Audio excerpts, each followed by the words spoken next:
made me feel really uncomfortable. He also kept asking me, do I like sex? Do I have sex with my boyfriend? And whenever he talked about it, I just like giggled and say, oh, come on, stop, trying to change the subject. I knew that he's up to something. I knew that something bad is gonna happen. אחד מהמחבלים כל הזמן היה אומר לי, ואומר לי, בסדר, תחזרי לחדר. What was going through your mind?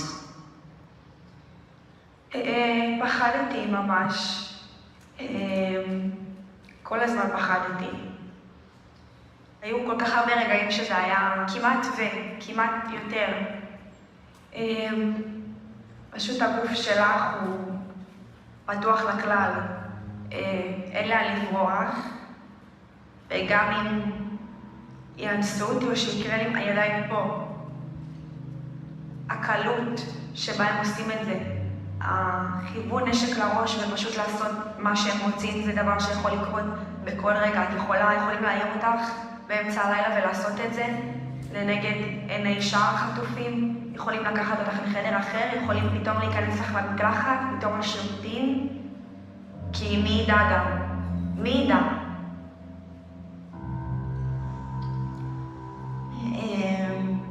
So one day, Muhammad came and gave me women's sanitary pads.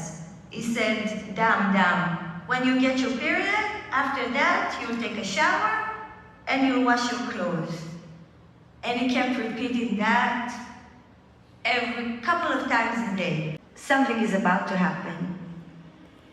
And the period was just for one day, but I fooled him to think that the period is continuing. So I remember going to the toilet, folding the pads really tight so he won't see that there's no blood. So I did it for about a week until I could not lie anymore. And he said, oh, come on, go take a shower. I told him, no, I don't want to. The water is cold. I don't want to take a shower. Please, I don't want to take a shower. And he said, no, don't worry. He untied me and took me to the kitchen and showed me a pot sitting on the stove. I remember thinking, now is the moment. What you thought about is going to happen. I bent down in the bathtub like this, so I could cover myself up, taking the warm water from the pot and put it in over my head. And for 1 second, I completely forgot about everything. I just really enjoyed the warm water on my face. And then I remember hearing him saying, quickly, Amit, quickly. And then I remember I turned around. He was standing with his gun, and the gun was pointed out at me, and he was huffing and breathing heavily, and he had a face like a monster, like a beast, like this. So I stood up and held a blanket, a small blanket, to cover myself, and he came towards me and just pointed the gun really hard at my forehead, screaming at me, take it off, and punching me, until I could not hold the towel anymore. And he started touching me, and I resisted, and then he dragged me to the bedroom. And then he forced me to commit a sexual act on him.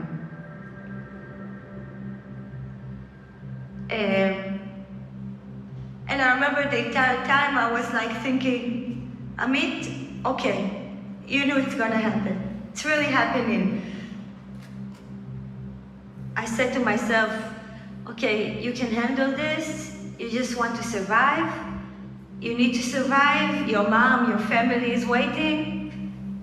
I just concentrated on that instead of what's really going on.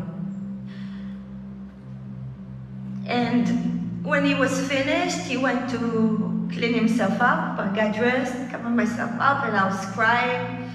He came in and he told me, I'm good, Amit, right? I'm good? No, I'm no good. No, I'm good. I'm your friend, right? I remember I could not look at him. I looked away. And then he got really mad. He closed the door, and I was in that room in complete darkness. Then he came in again and asked me, food? I'm good, right? I'm good, food? And I realized that if I say no, he's gonna punish me again. So I said, yeah, food. And that's the worst part. That I'm completely dependent on him, completely dependent on the guy who just forced me to do what he forced me to do.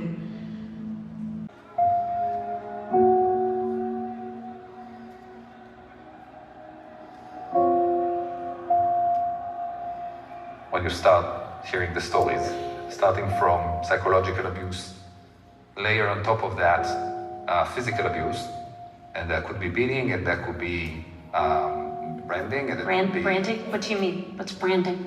Branding is marking someone by burning a pattern, so they would be marked. And I got medication to sedate them. Some of the women were very concerned as to what happened when they got those medications. They didn't know. Do you have reason to believe that the hostages left behind faced even more sexual abuse? When I think of the people that are there for over 100 days, I'm scared of what we're gonna meet. We're ready for the unthinkable possibility of pregnancies and for needing to provide help in very, very difficult decisions. I felt disgusted with myself, even though I had no choice. It's really difficult to talk about. But after I talked to the lady doctor and told her, I felt like something was released, like it made it better to talk about it. You haven't talked about this until now. Why? I decided to talk about it only after I heard that people are trying to say that it didn't happen. So I decided that I need to talk. I need to talk for women. I need to talk because I won't forgive myself if I will still see people that are saying that those things didn't happen when I know that they did.